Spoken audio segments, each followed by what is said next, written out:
Disebutkan di dalam hadis dari Abi Hurairah radhiyallahu anhu, sesungguhnya anna rajulan qala lin nabiy sallallahu alaihi wasallam, sesungguhnya ada seorang laki-laki yang dia mendatangi Nabi dan dia berkata kepada Nabi. Dia berkata kepada Nabi, seraya dia berkata, "Ausini, ya Rasulullah, nasihatilah aku atau wasiatkan kepadaku." Arti wasiatkan kepadaku disebutkan di dalam kitab Ar-Riyadhuz Zakiyah, syarah daripada Arba'in An-Nawawiyah. Ya, Syekh Al-Khudairi menyebutkan bahwa ausini maknanya adalah, ya Rasulullah, perintahkanlah kepadaku. Jadi sahabat ini meminta kepada Rasulullah agar Rasulullah memerintahkan kepadanya satu perintah yang dia akan kerjakan. Kemudian Rasulullah pun menjawab, memberikan perintah kepada sahabat ini dengan perintah la taghdab, kamu jangan marah. Ini perintahnya, la taghdab, jangan marah. Kemudian sahabat ini bertanya lagi, ya Rasulullah, ausini, wahai Rasulullah, wasiatkan lagi kepadaku yang lain.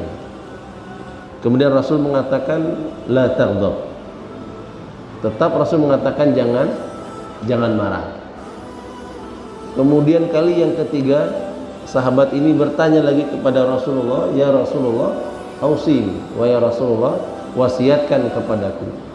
Maka Rasul tetap mengatakan la taghdab, jangan marah.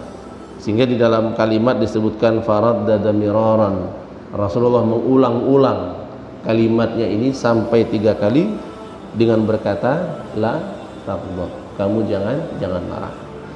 Hadis ini riwayat Imam Al-Bukhari dan juga banyak periwayatan dari ulama hadis yang lain. Kita perhatikan Bapak Ibu sekalian rahimakumullah, hadis yang singkat di dalam kalimat yang singkat di dalam hadis ini yaitu dengan kalimat la taghdab, jangan marah.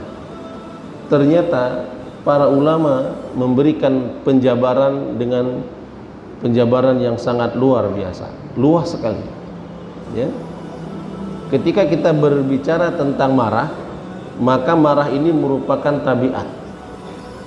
Marah ini merupakan sifat yang Allah Subhanahu wa taala telah memberikan kepada seluruh makhluknya kecuali mereka yang Allah Subhanahu wa taala bersihkan.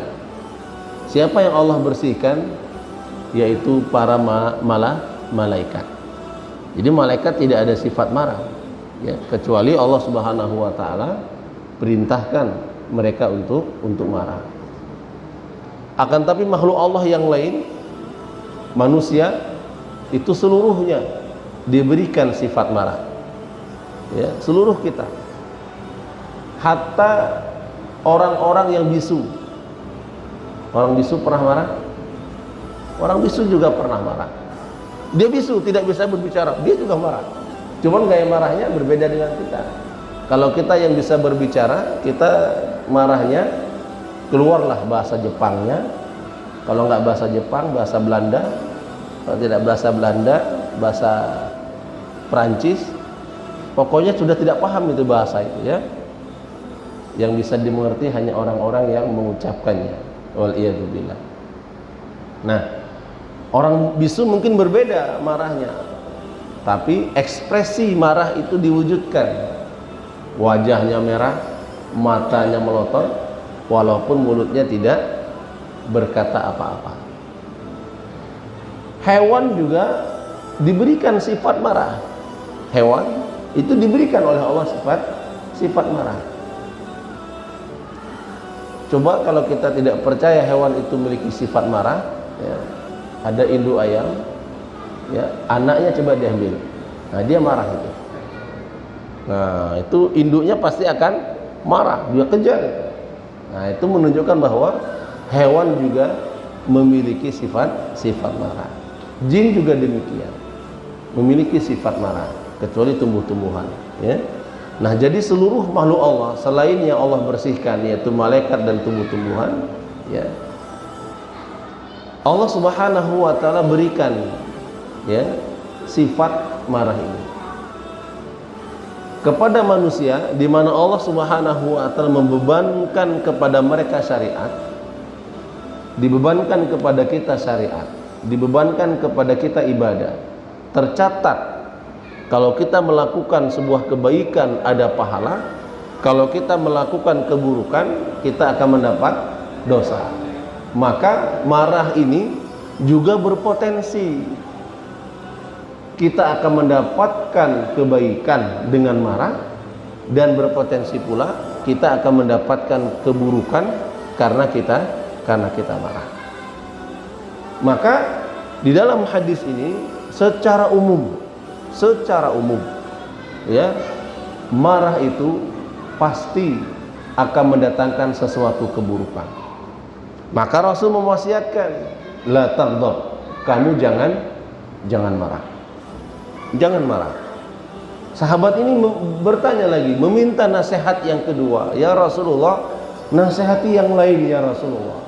Rasulullah tetap mengatakan, la taghdab, kamu jangan marah.